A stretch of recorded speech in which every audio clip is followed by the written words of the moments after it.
Ayan, nandito tayo ngayon sa sa sinasabi nilang bagong gawa. Bagong gawa ng Quiapo Church dito sa Landayan. Landayan San Pedro. Landayan Food Court. Mayroon pang kasama ditong Ayan. Yung mga malapit dito sa sa lugar ng ng San Pedro, Biñang, Alabang, Muntinlupa, hindi na kayo pupunta pa ng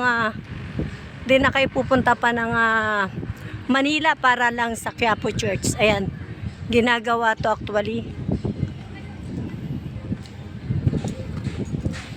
Lolo Uweng's Via Crucis. Via Crucis pala to. Jollibee. San Nicolas Tolentino. 2,000 per person. Parang naging siya, Lolo Uweng's Shrine. Naging parang siya. Hindi pala tong parang naging ang tawag dito, naging siya ng for tourists. Parang for tourists.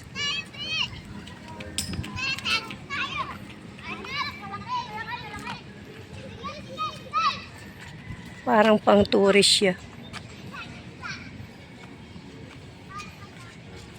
Pero ito, Lolo Uweng's daw to Lolo Uweng's.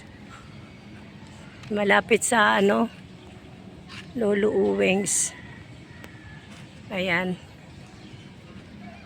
Lolo Uweng's Via Crucis. Pero ito yung nasa kaya try ako nga makapunta rito. Kaso sarado, ginagawa pa siya. Ginagawa pa siya, guys.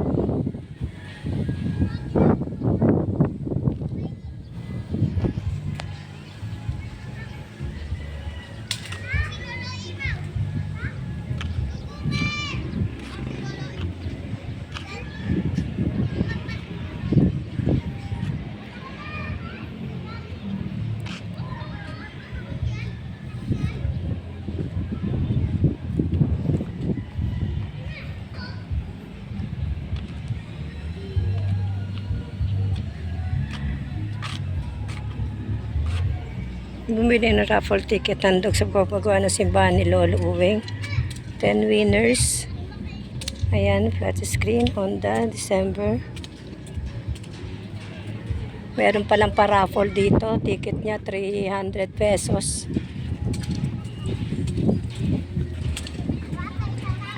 Merong bagong gawa. Parang ang Quiapo Church. Pero hindi look like ng Quiapo Church.